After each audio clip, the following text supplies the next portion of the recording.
school, as you would expect. The children are going to meet some new academic challenges and discovery.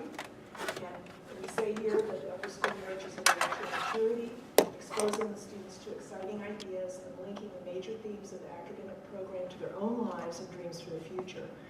So as I say, we're preparing them for adulthood, especially in the upper school. And the studies that they're involved in come to a maturing in the upper school so that they're not only becoming masters of the subjects that they're teaching, and you know at Westminster, by the time they reach the 7th grade, they are entering high school level work in all of their subjects. But we're also helping them think about their own futures. Field trips take them to universities, they meet people who are involved in careers that involve the subjects they're studying. They begin to see that their lives as students will have a culmination in lives as professional adults. There's some changes in the upper school, just the way the days are organized. So there are smaller meetings. There's an individual schedule for each student. So instead of just moving as in a pod with your classmates, you have an individual schedule, and you're grouped with a variety of classmates throughout the day. There's tracking for math and French to make sure that the students gain the strength that they need and progress at the speed that's right for them. The 7th and 8th grade are grouped together for their PE class. So that's interesting. It's kind of an opening up for them.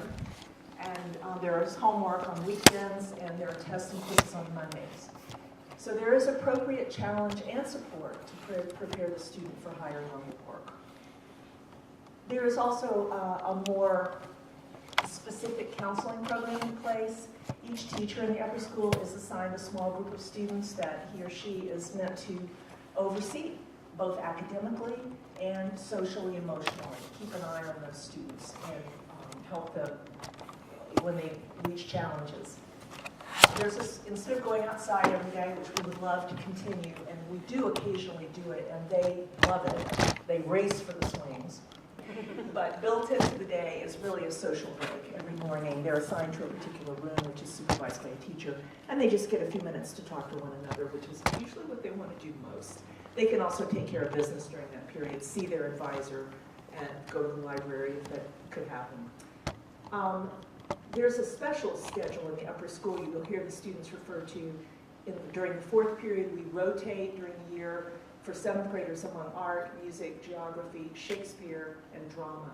In 8th grade, they're not studying Shakespeare during that time, but we add an enrichment class. And that is a really culminating part of the upper school experience. Mr. Glover and I see them and work with them on a number of issues. First and foremost is presenting themselves to the world in a positive way.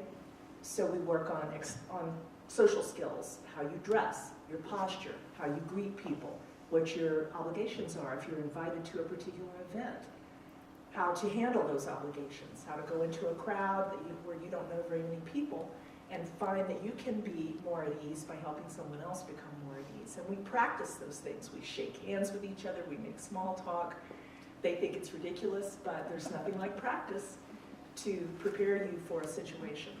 We work on extemporaneous speaking. They have to stand in front of the class, pull a topic out of a hat, and speak on it for 1 minute without using their hands, without filler language. We make it into a contest, and you would be amazed at the progress they make on that. And we can ask them about anything from talk about a pencil to talk about ancient Greece.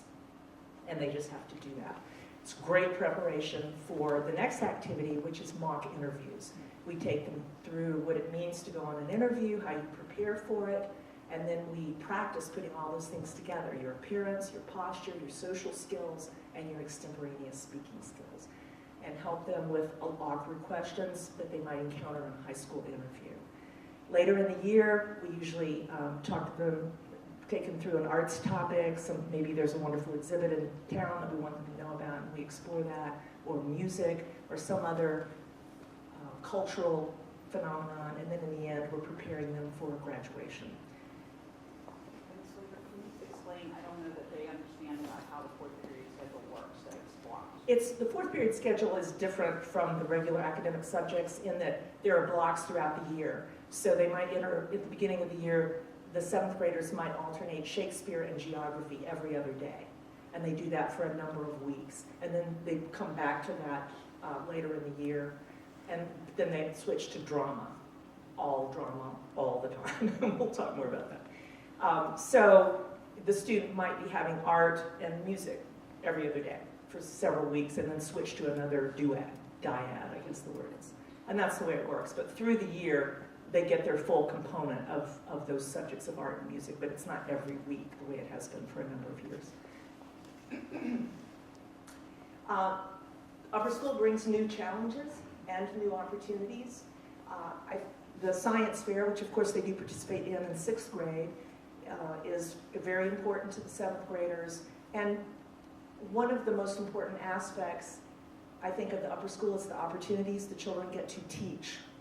They are asked on a number of occasions. The science fair is one of them. In the 8th grade, they typically do a research unit on the Constitution. They pick an area, they develop a PowerPoint presentation, and they teach that to the 4th graders. Nothing prepares you in a subject like having to teach it and prepare your presentation. And in the case of the 8th grade, they create an assessment as well to test their students that they've had. They are very impressive. It's one of the most wonderful things I can think about of seeing the upper schoolers in action. They're competent in their subject, they're articulate, they're kind, and it's just a wonderful day. So if you haven't ever been to a science fair here, you should come, because all the grades come through and see the different exhibits, but the students get the opportunity to present the work they've done, and they are quite impressive. So once again, giving them a little taste of the future, when they'll be the leaders and the teachers and the people who are making presentations. But there's so much more, and that's really why we had this particular program. The academics are phenomenal, and you're going to find out more about that. But the upper school goals are also fun. Strengthening their friendships, their social skills, confidence and poise, bonding as a class. We just had a big taste of that with the 4th grade, where they really become conscious of themselves as a special team who are working together, setting personal goals and planning for the future. In enrichment class, among other places, we talk to the kids about you can't just wish vaguely that your life is going to be wonderful. You need to think about, what do you really want? What are you interested in? If you don't know what you're really interested in, how do you find that out? By reading, by traveling, by exposing yourselves to new opportunity, new information. And then you have ideas about what you want for your life. Not just what kind of job you're going to have, but are you interested in travel? Do you feel like you want to have a big family? I mean, you know, what are the things that really appeal to you? How do you get there? You make a goal for yourself, and then you move backwards. If I'm going to be here in 10 years, where do I need to be in 5 years? And what do I need to do next year in high school? So we're talking to them about that. Lots of social activities take place in the upper school that might look a little bit like things you've done for your child and his or her friends. Now the upper school really takes the lead in creating social events for the students, for fun, for friendship, for bonding. And you see a few of these represented here. The first of these is the first Friday of the school year. Welcome to the upper school, when the teachers and the 8th graders welcome the 7th graders to the upper school. And every year, we cook up something different and fun for them to do. So you're seeing a few pictures here. Always, of course, good food. But this is an event where we usually team the students across the grades, so they're on teams with, if they're 7th graders and 8th graders mixed together, and the teachers as well, often.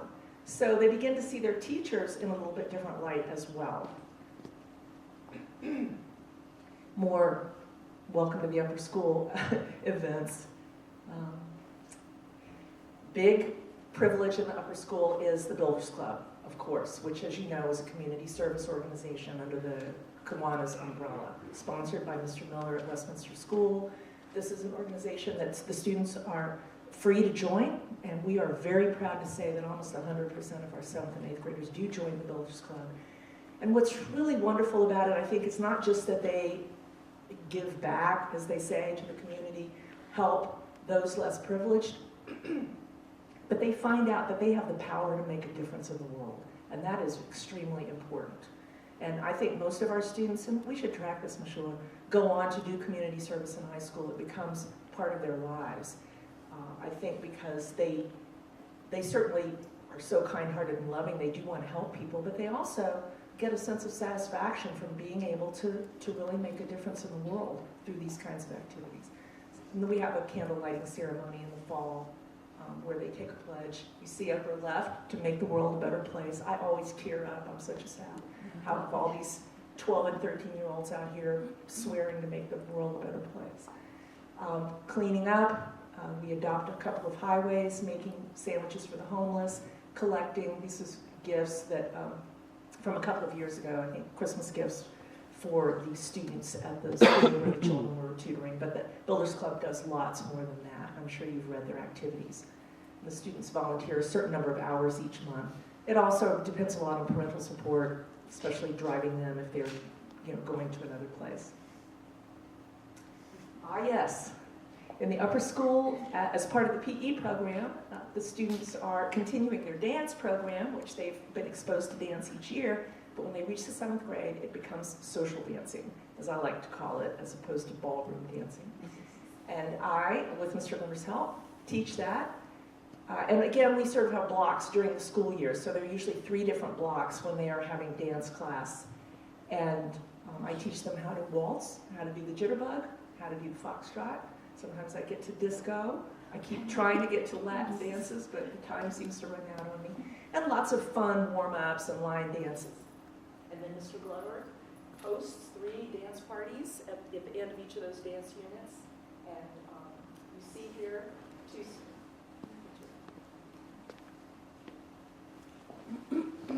you see here 2 8th graders demonstrating the waltz, the requirements for the waltz, the way he's holding her, looking straight, gazing at her, and she is not to be reached. She gazes over his shoulder with her head turned to the left and tilted up. They're demonstrating perfect waltz stance. Mr. Lemoyne. Here's some other pictures. And of course, they're not just learning how to dance, they're learning how to have fun with the opposite gender. How to have fun with the opposite gender. How do you ask a girl how to dance? What is your obligation if a young man asks you to dance? How do you handle that exchange? So they get lots of practice of that in dance class and at the dances. Okay. And we go all out, as you know we would. Lots of decorations, wonderful refreshments, games, prizes, and costumes. Halloween brings the fall ball, so some of the decor, some of the decorations, some of the costumes. In the spring, we have the spring fling, and that's more of a formal party. Everybody dresses up in their best, and the 8th grade young men become devastating because they have the privilege of wearing tuxedos, and the girls dress up in their finest. 7th grade boys are in suits and ties. And this is an opportunity for us to present our 8th graders. You see that arch of flowers.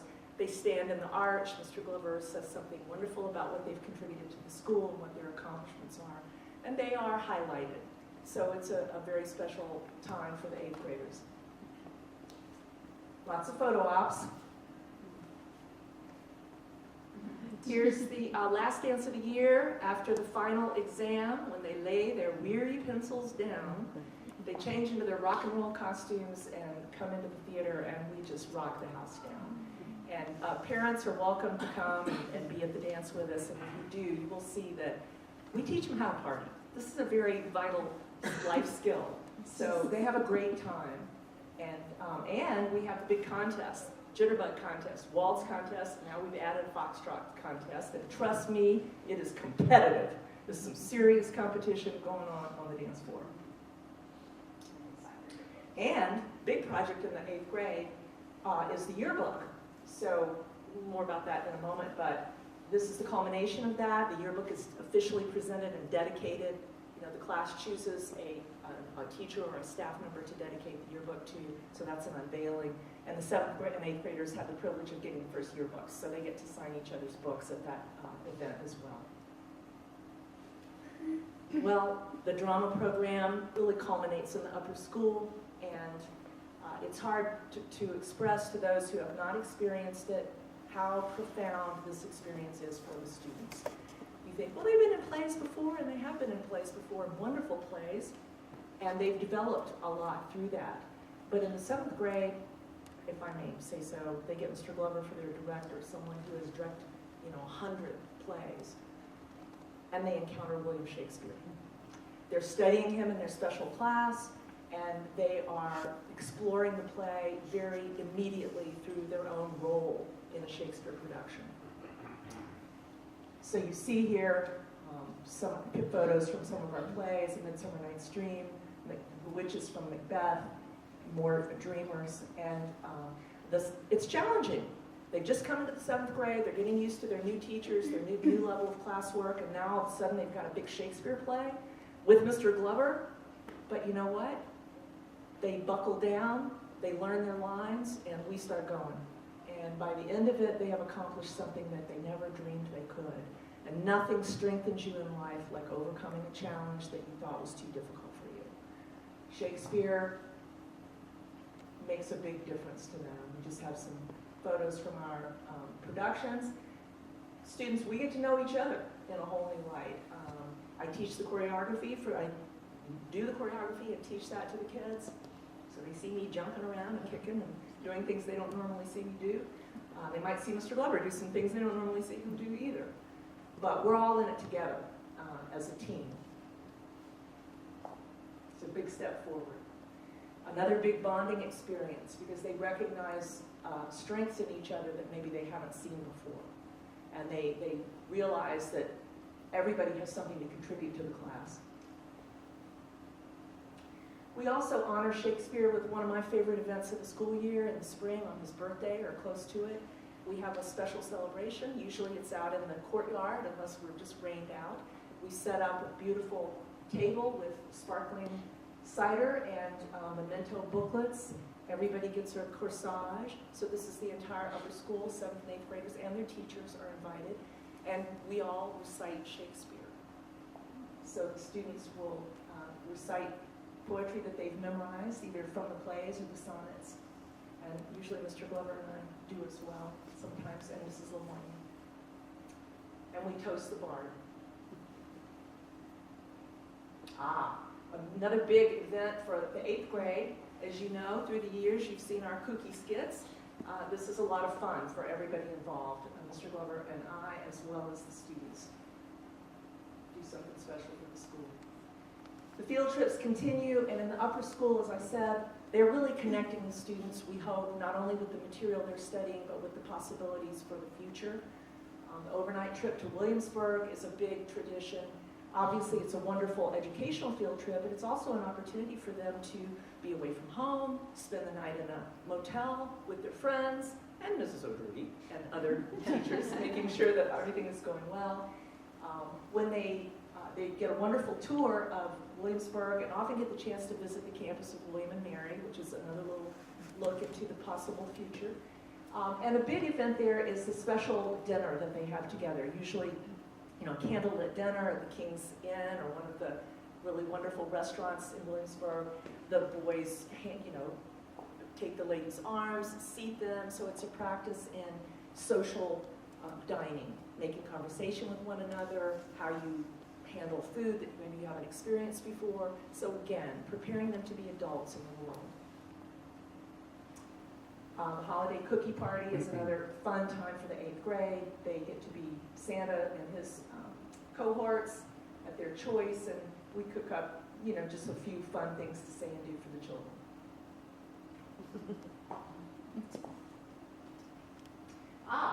In the 8th grade, after all these years of diligent, studious field trips, Mr. Glover really decided that the students needed to have a field trip just for fun, just because they're 14. And we take them on what we call a magical mystery tour. They never know where they're going. We don't know where they're going until we figure it out. And try to give them some just spontaneous experiences that they will remember as a great time with their friends. And then the Jewel in the Crown 8th grade play. The culmination of all the drama training and indeed all the training that they've had through years. And I can't express the profound degree of courage and poise that you develop if you have had to go out on stage and sing a solo in front of 300 people. Think about that for a minute and recognize what they have achieved. I will tell you that these plays bond them.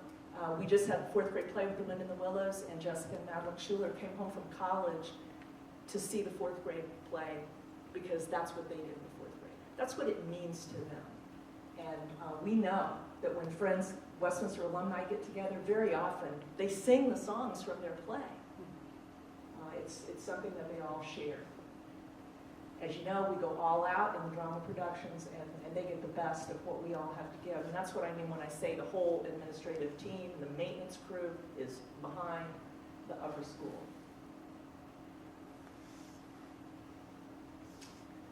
During the 8th grade year, throughout the year, the students work on the yearbook for the school. They choose the theme, they take on jobs, editor, photo editor, sports editor, and they collect the information for that. They design the pages, they help collect the photographs under Mr. Lemoyne's guidance and Mr.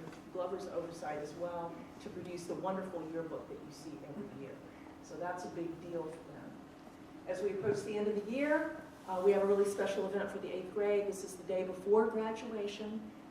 They come and we show them the video from their play, which they have not seen up to that point. And then we have a beautiful catered dinner back in the arts hallway. Again, they're escorting the ladies in, seating them, having an opportunity to practice, including everybody in the conversation, appropriate conversation, and so on. And then almost always, in fact, I think it is always, they sing the songs from their play. Graduation is not like any other graduation I've ever seen. Every student makes a speech at the Westminster graduation, talking about what the experience has meant to him or her, and it is very moving. So I hope you see that your children are not only going to be schooled in the upper school, they're going to be loved, they're going to be cared about, they're going to be guided, and they're going to be given skills and strengths going into high school that few of their peers can claim. Thank you very much.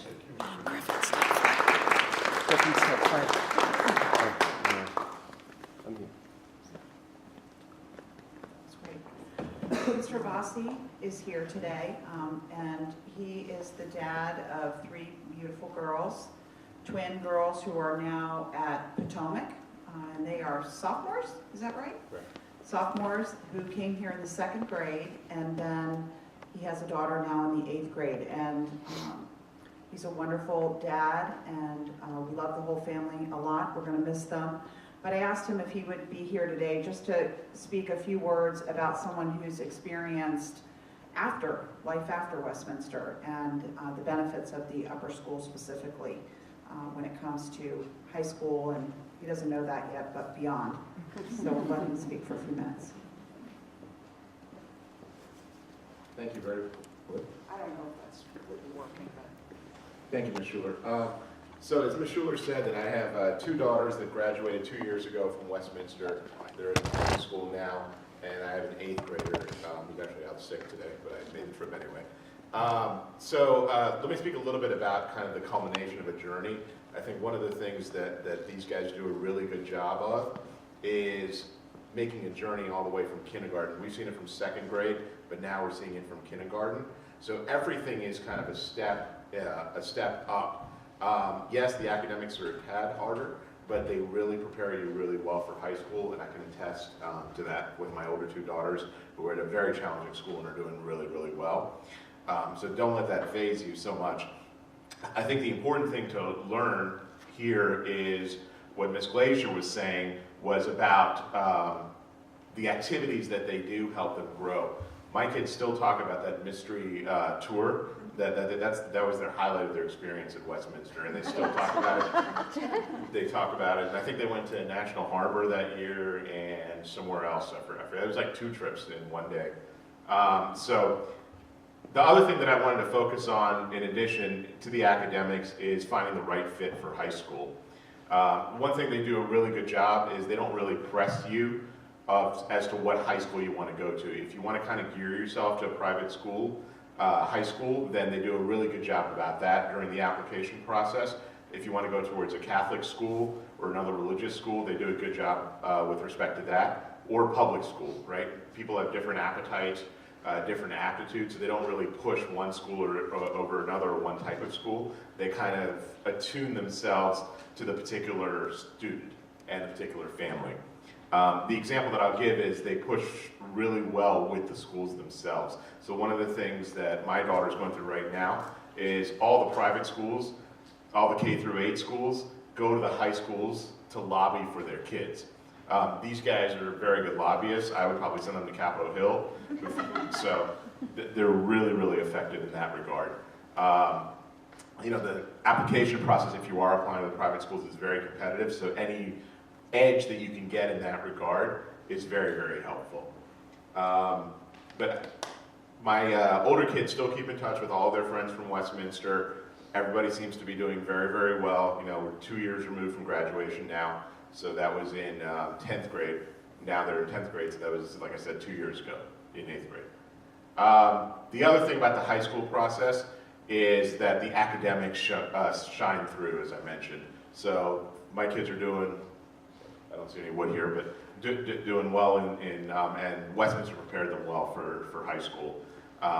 The academics from the upper school translated very nicely to the high school, and frankly, the fact that they became very polished at Westminster resonates with the rest of the school that they're in now. So you can see them compared to, you know, kids that have been there from kindergarten at this K through 12 school, and you can see kind of how they compare in terms of polish, etc. I think the extra attention that they get in 7th and 8th grade really goes a long way. So, and that's not just Westminster, you see that at all the kids coming from K to 8 schools. You can tell they're a little bit more mature than the kind of the kids that have been there from K through 12. So I think that's the advantage, the personal attention that you get from K through 8. Any questions? Anybody have any questions specifically? I know you want to go see classes.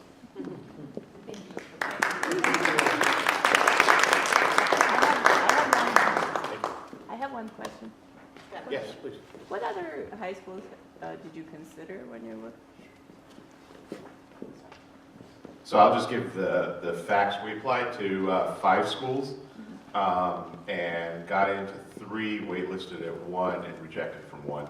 So we looked at Georgetown Day, where they were admitted, Madeira, where they were admitted, Sidwell, where they were not, but I think that had to do with twins, and Holton, where we were waitlisted, but did not. And Mr. Glover was integral in that process because we came to him and said, kind of like, we have twins, so it's a little bit stranger situation. And so we took ourselves off the waitlist at Holton because frankly Potomac and Georgetown Day were our top choices, both of which we got into. So. Thank you. And I'm actually going to speak about the high school process real quick. Thank you so much. Thank you. Really appreciate it. Really appreciate you taking the time. So very briefly, I just wanted to speak a little bit about what we do to help with the high school application process. I really appreciate Mr. Abbasi's comments on that. I've taken on that responsibility of helping to just oversee the application process. It's a pretty overwhelming process for parents and students who are considering private schools. But just so you know, we are going to support you and help you with that. So on Edline, there is a page called Griffins Take Flight. And this is a place where you can go to get resources about private schools, public schools. How do you go about making this transition from your very familiar, safe Westminster home to a high school? I have 3 children who went here all the way through K through 8, and they all went to public school. They all went to Woodson, and we had a good experience there. But it was also a process. There are things you need to do to get ready for that, and we help with that. If you're interested in TJ, we have different opportunities for you to get some prep on that, try to keep you informed on what you need to do. The private schools, it's all different. Each school has its own deadlines. So the first thing we do in the 7th grade is we invite you to something called Life After Westminster. This is an evening event for parents and students, and we would highly encourage the 7th grade parents to come to that. And we will introduce you to the process so that you can try it out in the 7th grade.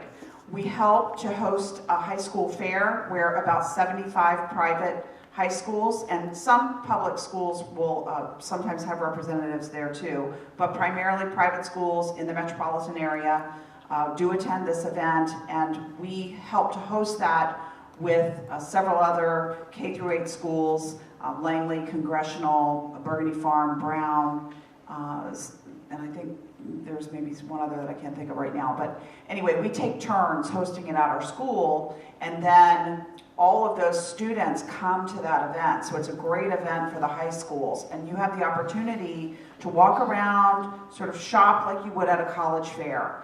Same idea. And then in the 7th grade, you can start visiting, you can start attending open houses, we can answer questions that you have, you can start narrowing where you're thinking you might want to send your child. And then in the 8th grade, we have that event again, the high school fair again, and by then you'll start to have an idea of what your thoughts are. If you're looking at public school, we help to give you information about the IB program, the AP program, what your options are there. So I really am the coordinator, but it's the teachers and Mr. Glover who write beautiful recommendations for your children. We actually, Mr. Glover and I go to the high schools and speak to the admissions directors in person, on the phone. We just had 2 calls yesterday going over the graduates who are applying to schools. So we do everything we can to support you, to help guide you, but of course it's your decision, but we're here to help you through that process. So I just wanted to make you aware of that. You're welcome to go on Edline and take a look. Some of it you won't be able to see completely because you have to be enrolled in the class, but I can always add you if you're interested in seeing more about that.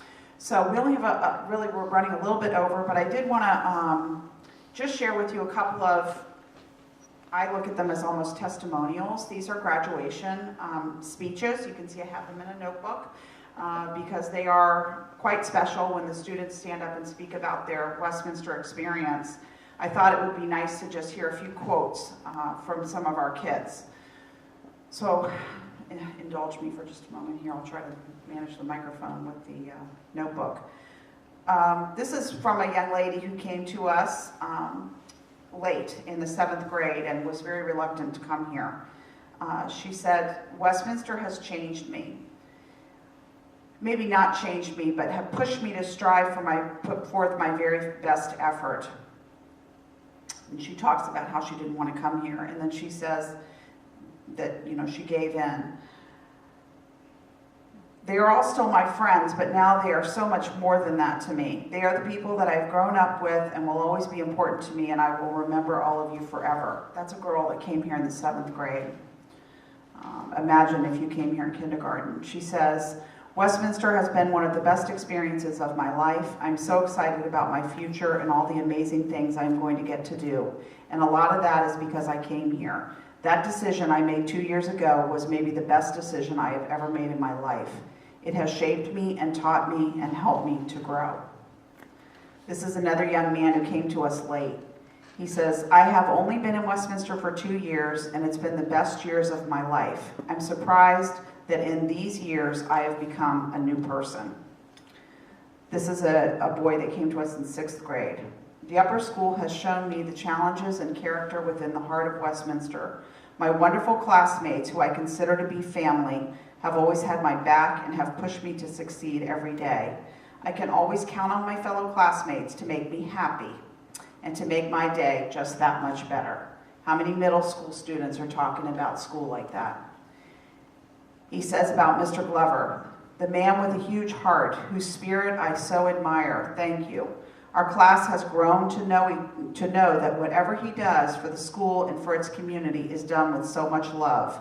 I am truly grateful for the opportunities that you have provided for me and am in awe of your dedication to each and every student in this school.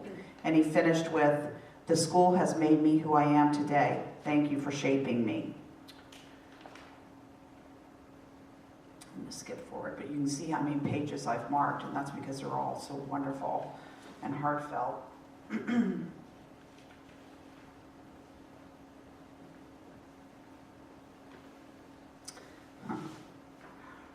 Here's a little girl that came to us in kindergarten. Throughout the grades, assignments were made to help the individual gain responsibilities with repercussions. Therefore, we learned to rely on ourselves and not our parents, which is something I loved about this school. Even though you had to be independent, it did not mean you could not get help along the way. And I can tell you that as a mother, teaching them to be independent and stand on their own 2 feet so when they go to college they don't flop is huge. This boy also, I think, came to us maybe in kindergarten. I'd like to start off by first thanking Westminster for providing a beautiful, unforgettable childhood atmosphere and classical education that has enriched my mind for greater challenges to come for the future. And I could go on and on. I'm just going to read one last one because I think it ties it all up. And anybody who wants to read these, you're welcome to. Where is it? He says, again, came in kindergarten. President John Adams said that there are 2 types of education. One teaches you how to earn a living, and the other teaches you how to live. At Westminster School, we were lucky to experience both. Over the years, Westminster taught us the skills that will help us succeed as we continue our educations. But more importantly, Westminster also taught us the value of hard work and self-discipline, of kindness and courtesy, of music and art, and theater and sports, and yes, even dancing. So I think that the children really say it best. I just wanted you to recognize that you're about to embark on the final phase of this journey, and it really is the culmination, and it's what it's all about. This is what you've been working toward, and your child's been working toward, is this capstone of his Westminster education. So thank you for being here. Mr. Lover, did you have a few final words? I think you've covered it. All right, so I have schedules here for you. You have about another 20 minutes to go and see the first class. Then there's, Mr. Abbasi, thank you. There's a break where we encourage you to speak to the children. Talk to the kids. Ask them questions about their experience. Get to know them. They're awesome. And then you have another opportunity. There's another period here. So if you did not pick these up, please feel free to do so. And you are on your own. The teachers are expecting you. Enjoy.